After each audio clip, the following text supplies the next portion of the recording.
from the birthplace of radio's greatest era. Now, from New York, it's Radio Night Live with Kevin McCullough.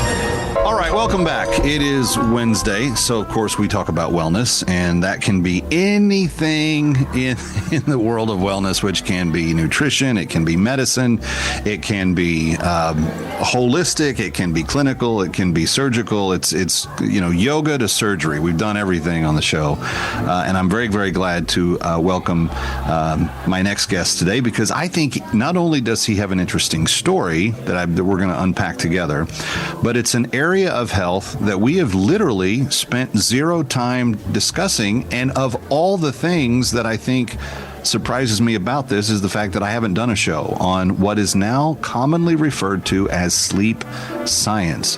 What is it? How does it work? Etc. Okay, Andrew Colsky is my guest, and he is an attorney turned behavioral. I'm sorry, Andrew, I've already messed up. Behavioral clinician. And you actually help people with their sleep science. We're going to get into all of that. But welcome to the show. It's good to have you.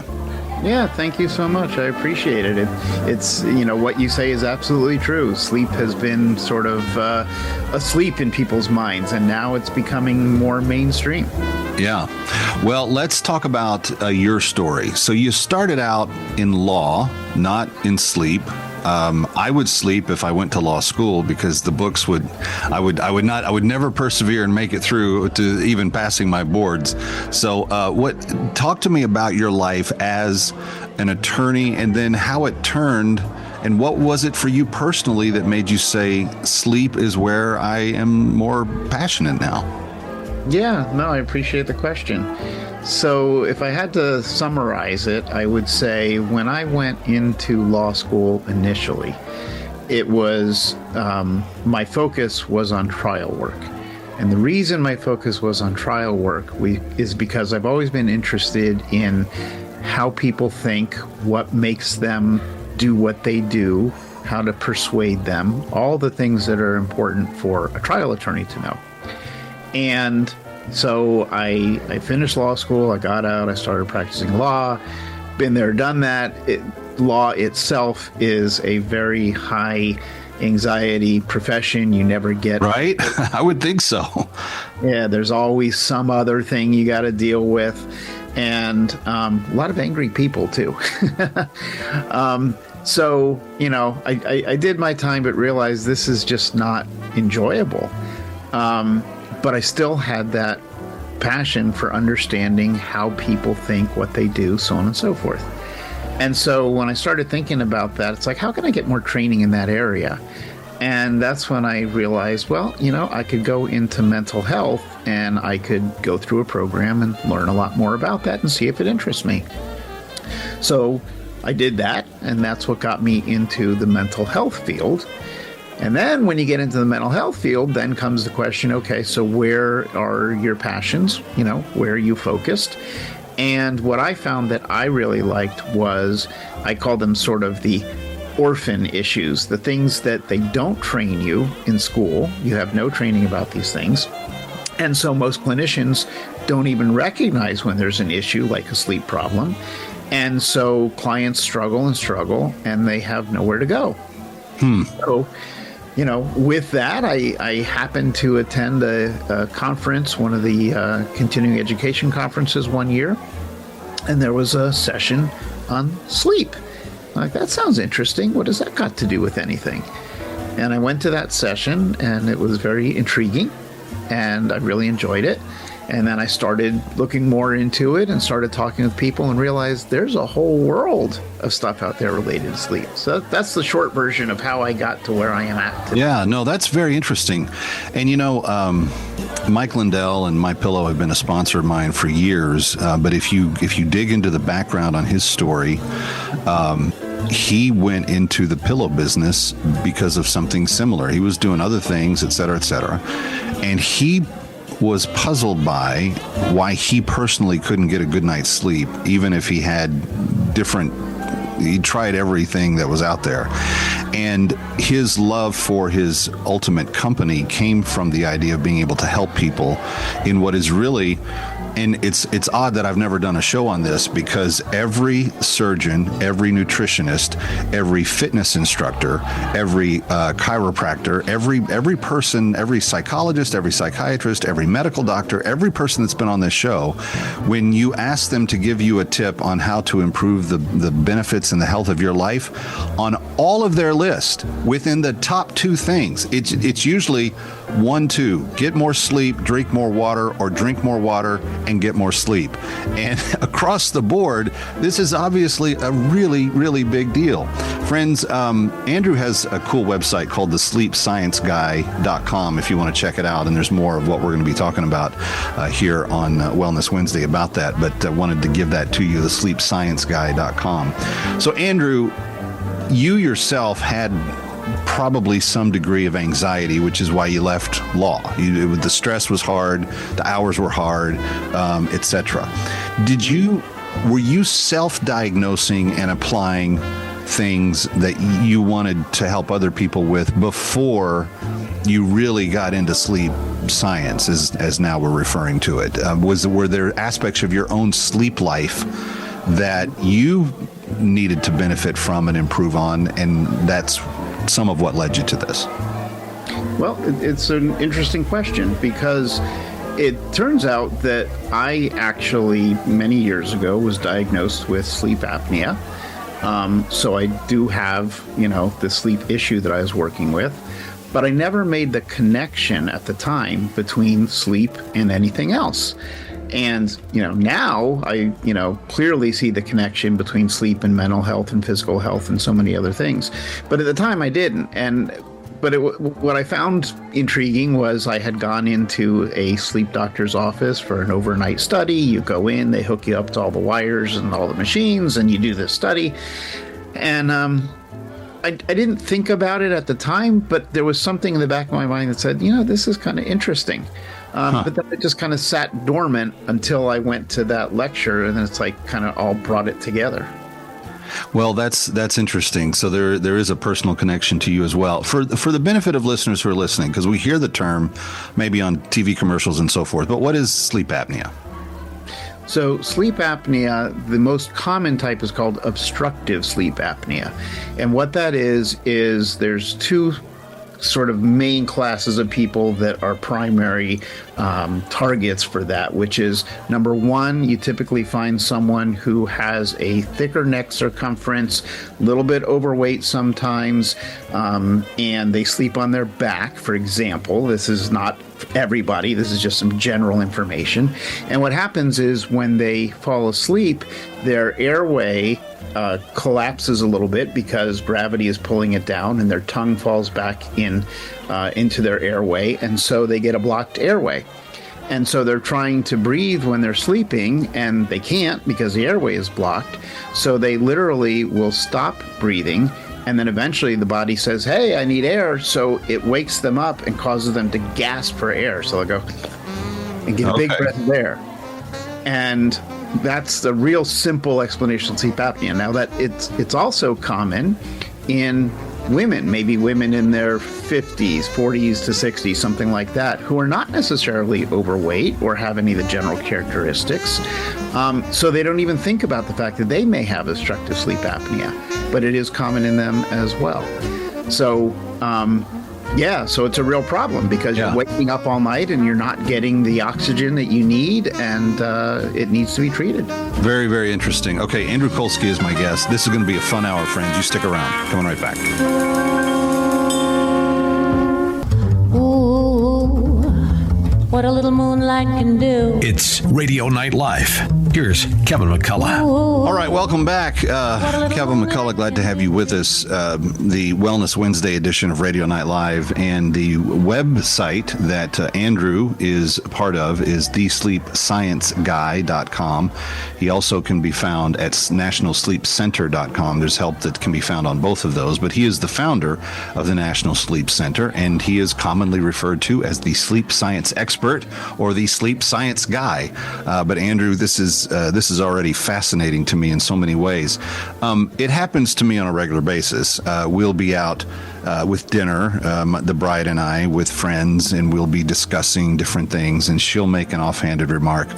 Oh yeah, it's tough. Kev wakes up at 2 or 3 o'clock in the morning. His brain turns on, and he can't go back to sleep until he's done some work. And this is literally a habit, a pattern that has become a regular thing with me over time. And I don't really have a problem falling asleep at the end of the day, but oftentimes I will awake on my own at 2:30, 3 o'clock a.m. And there was a time when working in radio, I did morning drive, and so I had to be up at that time to go. But I haven't been in that time slot for 20 years, more than 20 years. So there's no reason for me to still be being even rhythmically awakened to go do that, because that hasn't been an issue. But I do, my brain does turn on, and once it turns on, I have a hard time going back to sleep. Does my condition fit a label that is currently in treatment currently? What do I have? What's wrong with me, Doc? Well, it's a great question, and let me give you some information that may be helpful. So if you were to go out and talk to a lot of different people and ask them, do you have any trouble sleeping? And if so, what happens? A lot of people, and this is even kind of circulating on social media right now, a lot of people say, I wake up around 3 a.m. What's going on at 3 a.m.? Why is everybody waking at 3 a.m.? So one of the things that is probably a common thing is, number one, when we go to sleep because there's two things happening. Number one, we've got sleep pressure that builds through the day. And number two, we've got our circadian rhythm. Our circadian rhythm ties in to let our body know when to start producing melatonin, which then helps us to sleep as well. So you'll find that around 9, 10 p.m. in the evening, people start to get sleepy. They start to prepare for bed. Their sleep pressure has built. The melatonin is starting to be released because the light is going down. And eventually they go into bed. Now, when you first go into bed, you go through these 90 to 120 minute sleep cycles where you'll go through stage 1, stage 2, stage 3, which is the deepest sleep, and then REM sleep, which is where you dream. And you cycle through those until around 3 a.m. Could be 4 a.m., could be a little bit sooner, whatever it may be, but around that time. And at that time, our body stops going into that deeper stage 3 sleep, and it starts moving to just the shallower stage 1, stage 2 sleep. So if you have sleep apnea, if you have restless leg syndrome, if you have one of many different things that might kind of jostle you or wake you a little bit, now you're getting woken when you're in a lesser period of sleep, that stage 1 or stage 2, and then you can wake up. So that's one of the common things that happens for people who describe that. That's interesting. That's very interesting. And I just want to point out that Andrew is a cognitive behavioral therapist for insomnia and nightmares both, but he is called the sleep science guy, so it's kind of fun to chat with him about these things. Andrew, what is the most common reason for sleep deficit for people? Why aren't we getting the amount of sleep that we should be? Yeah.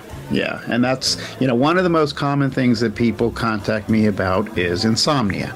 And the reason that a lot of people are having insomnia is, we had the invention of the electric light. So that allowed people to stay up later. Then we have work around the clock. Some people do shift work. Some people work just 9 to 5. But they may bring work home with them, or they go out and do something, or they're taking care of the kids and, preparing for the next day. So we have all these things that interrupt our schedule and have us staying up later and having to manage things and whatever before we can get to bed. So over time, we get this fragmented sleep. So then we'll go into bed and we'll lay there and our mind is racing and we can't get to sleep and we think, oh my gosh, I'm not getting to sleep and that's going to make things terrible tomorrow. I'm going to be so tired. And then we get more anxiety, which keeps us up even later. And then we spend more time in bed tossing and turning and not actually sleeping. And we create this whole environment that leads to insomnia. And so insomnia is relatively easy to work with, because what we do is we recognize what's been going on with that person, and then we sort of recalibrate their whole system with them. And once they get it recalibrated, they're able to go into bed, sleep, and then wake up and move on.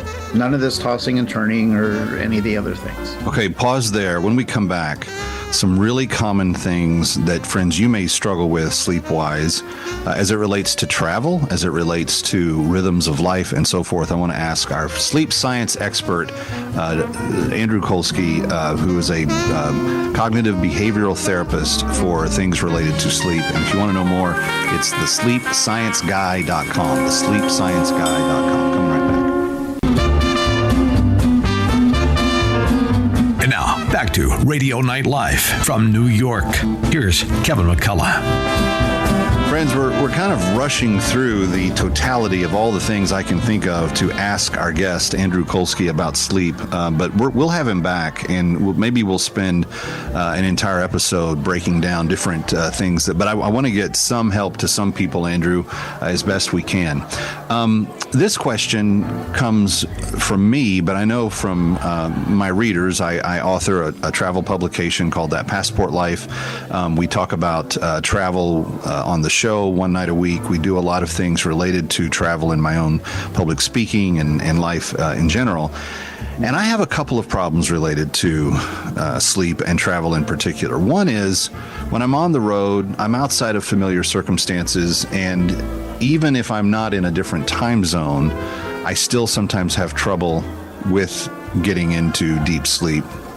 But when there's a time zone change involved, it can be particularly annoying, etc. That's one.